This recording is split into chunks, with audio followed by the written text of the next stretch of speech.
विचार कीजिए, एक दिन आप अपना फोन, लैपटॉप या पूरा हार्ड डिस्क साफ कर रहे हो और बिना सोचे समझे जल्दबाजी में चीज डिलीट या डिस्कार्ड हो जाती है। बस इस सोच के साथ ये तो अब किसी काम का नहीं। लेकिन अगर उसी चीज में आपका भविष्य छुपा हो, नहीं समझे? तो आज की वीडियो में हम जिस इंसान की कहानी आपको बताने जा रहे हैं, उसने कभी ऐसा सोचा ही नहीं था और उस एक डिसीजन की वजह से उसने 7200 करोड़ खो दिए। जी हाँ, 7200 करोड़। और ये कोई मूवी की स्टोरी नहीं है, रियल लाइफ स्टोरी है, जहां टेक्नोलॉजी, रिग्रेट और होप का एक सॉलिड कॉम्बिनेशन है। और ये गलती आप ना करें कभी भी, तो वीडियो को लास्ट तक देख लीजिएगा, क्योंकि हो सकता है कि आपके घर के किसी कोने में भी कोई प्राइसलेस चीज पड़ी हो और आपको उसकी कीमत का अंदाजा ना हो। अगर आप क्रिप्टो या डेरिवेटिव ट्रेडिंग करते हो तो आपको सिक्योरिटी काफी इंपॉर्टेंट लगती होगी, राइट? तो सुनो, डेल्टा एक्सचेंज एक FIU रजिस्टर्ड प्लेटफॉर्म है, जिसका मतलब है यहाँ आप बिना डरे ट्रेडिंग कर सकते हो। अब आप सोचोगे FIU क्या होता है? तो FIU यानी फाइनेंशियल इंटेलिजेंस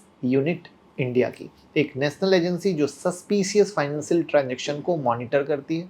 जो प्लेटफॉर्म FIU के अंडर रजिस्टर्ड होते हैं उन्हें स्ट्रिक्ट KYC और AML यानी anti money laundering rule follow करना पड़ता है, जिससे किसी के साथ कोई गलत नहीं हो, फ्रेब नहीं हो, कोई धोखा नहीं हो और आपका फंड सेफ रहे, आपकी आइडेंटिटी प्रोटेक्टेड रहे, राइट? आपको किसी भी इलीगल एक्टिविटी से बचाए। और साथ में सिर्फ सेफ्टी ही नहीं, डेल्टा एक्सचेंज ट्रेडिंग में भी टॉप है। कैसे? हाई लिक्विडिटी है इनके पास, फ्यूचर और ऑप्शन ट्रेडिंग, यानी आपकी एंट्री एग्जिट स्मूथ हो गई, तुरंत पैसा विड्रॉल, इंस्टेंट।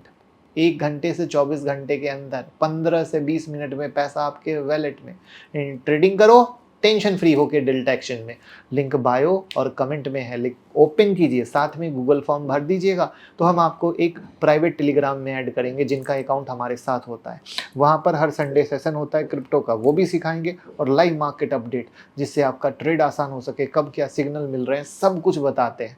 तो मौका न जाने दीजिए, जल्दी से ओपन कीजिए। तो चलिए शुरू करते हैं। जेम्स हॉवेल्स UK के न्यूपोर्ट सिटी में रहते हैं, जो टेक्नोलॉजी और इनोवेशन में काफ़ी रुचि रहते थे। साल 2013 जेम्स अपने लैपटॉप से काम कर रहे थे, लेकिन लैपटॉप की परफॉर्मेंस काफ़ी स्लो हो चुकी थी, जो नॉर्मली नहीं हो जाती है यूज़ करते करते, वैसा ही। तो IT इंजीनियर होने के नाते उन्होंने डिसाइड किया कि लैपटॉप को थोड़ा अपग्रेड करते हैं। तो उन्होंने लैपटॉप की HDD हार्ड ड्राइव को SSD से रिप्लेस कर दिया। परफॉर्मेंस इंप्रूव हो गया और हार्ड डिस्क रिप्लेस करते वक्त उसने पुरानी ड्राइव को एक ड्रॉअर में रख दिया। लेकिन वही पुरानी हार्ड ड्राइव उसकी सबसे बड़ी गलती बन गई। अब आप सोच रहे हो इस हार्ड ड्राइव में ऐसा क्या था? हार्ड ड्राइव में स्टोर था 8000 बिटकॉइन। Yes, 8000 bitcoin. जेम्स ने 2009-10 के बीच बहुत सारे बिटकॉइन माइन किए थे। उस समय बिटकॉइन नया कॉन्सेप्ट था और लोग उस वक्त बिटकॉइन माइनिंग को जोक समझते थे, कोई उसे सीरियसली नहीं लेता था। बिटकॉइन माइनिंग इतनी इजी थी कि एक नॉर्मल लैपटॉप से भी माइनिंग पॉसिबल थी। जेम्स ने भी अपने लैपटॉप से माइनिंग की और 8000 बिटकॉइन माइन कर लिए, सिर्फ क्यूरियोसिटी के लिए। पता नहीं था ऐसा कुछ हो जाएगा। उन्होंने वो बिटकॉइन की फाइल को पुरानी हार्ड ड्राइव में स्टोर करके रखा, जो उन्होंने ड्रॉअर में रखा था। लेकिन 2013 में एक दिन जेम्स अपने घर और ऑफिस दोनों की डीप क्लीनिंग कर रहे थे। ऑफिस की सफाई करते वक्त उनको पुरानी हार्ड ड्राइव मिली, वही जिसमें 8000 बिटकॉइन थे। लेकिन उस वक्त हार्ड ड्राइव की इंपॉर्टेंस उनको याद नहीं आई। होता है ना इंसान के साथ, वो सोच रहे थे ये उनकी पुरानी डेटा से भरा हुआ जंक है जो अब किसी काम का नहीं है। हम लोग भी ऐसा ही सोचते हैं, अरे यार हटाओ यार, फालतू है। और बिना सोच विचार के उस हार्ड ड्राइव को उन्होंने ऑफिस के डस्टबिन में डाल दिया। जब उन्होंने हार्ड ड्राइव को फेंका, उस वक्त एक बिटकॉइन की कीमत थी 80,000 के पास। यानी उस वक्त भी उन्होंने 60 to 65 करोड़ का फ्यूचर कचरे में डाला। और आज कहाँ है? 90 लाख के पास एक बिटकॉइन की कीमत। तो यानी 8000 कितना हो गया? 7200 करोड़ से ज्यादा। जब जेम्स को याद आया कि उस हार्ड ड्राइव में उनका क्रिप्टो फॉर्चून छुपा था, तब तक वो हार्ड ड्राइव न्यूपोर्ट के लैंडफिल साइट में जा चुकी थी, जो हजारों टन गार्बेज के नीचे डूब चुका था। उनके पैरों के नीचे से जमीन खिसक गई, जो किसी भी इंसान के हो। 7200 करोड़ किसको कहते हैं दोस्त? किसी ने जिंदगी में भी ना देखा हो। लेकिन जेम्स ने हार नहीं मानी। जेम्स ने न्यूपोर्ट सिटी काउंसिल से परमिशन मांगी कि वो लैंडफिल के एक स्पेसिफिक एरिया में सर्च ऑपरेशन कराना चाहते हैं। जेम्स ने इन्वेस्टर भी ढूंढ लिए जो इस ऑपरेशन में करोड़ों लगाने को तैयार थे। एक प्लान डिजाइन किया गया, data recovery expert, hardware engineer, drone pilot सब एक टीम में रेडी थे।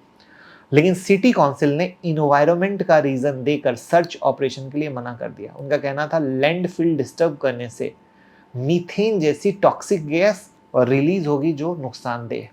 जेम्स ने फिर से नया प्रपोजल दिया, सेफ्टी प्लान बनाए, बार बार रिक्वेस्ट भेजे, लेकिन हर बार जवाब मिलता था नो नो नो।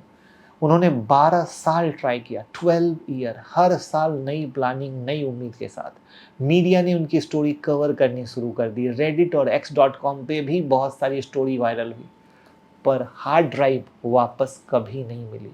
और फाइनली 2024 में उनका केस कोर्ट तक पहुंच गया। जेम्स ने जज से बोला कि उनके पास लेटेस्ट एआई टूल्स हैं, इन्वायरमेंट सेफ्टी का प्रॉपर प्लान है, लेकिन जज ने कहा 12 साल लैंडफिल के नीचे पड़ी hard drive moisture, heat, pressure की वजह से डिग्रेड हो चुकी होगी और डेटा रिकवरी ऑलमोस्ट इम्पॉसिबल। उस दिन जज ने जेम्स के सपने पर फाइनल फुल स्टॉप लगा दिया, जो वो लगातार हर साल कोशिश कर रहे थे। आज जेम्स की कहानी इतनी इमोशनल और मतलब टची है कि क्या कहें, कि नेटफ्लिक्स ने उनके ऊपर एक डॉक्यूमेंट्री अनाउंस की है। कि सोचिए कि एक ऐसा इंसान जो 12 साल तक सिर्फ इस उम्मीद में जिंदा रहा कि उसका डिजिटल ट्रेजर, खजाना वापस मिल जाएगा। और ये कहानी सिर्फ बिटकॉइन या पैसा खोन देने की नहीं है। ये कहानी एक छोटी सी गलती, एक केयरलेस एक्ट की है जो हर इंसान अपने घर में करता है, भले वो 7200 करोड़ का ना हो।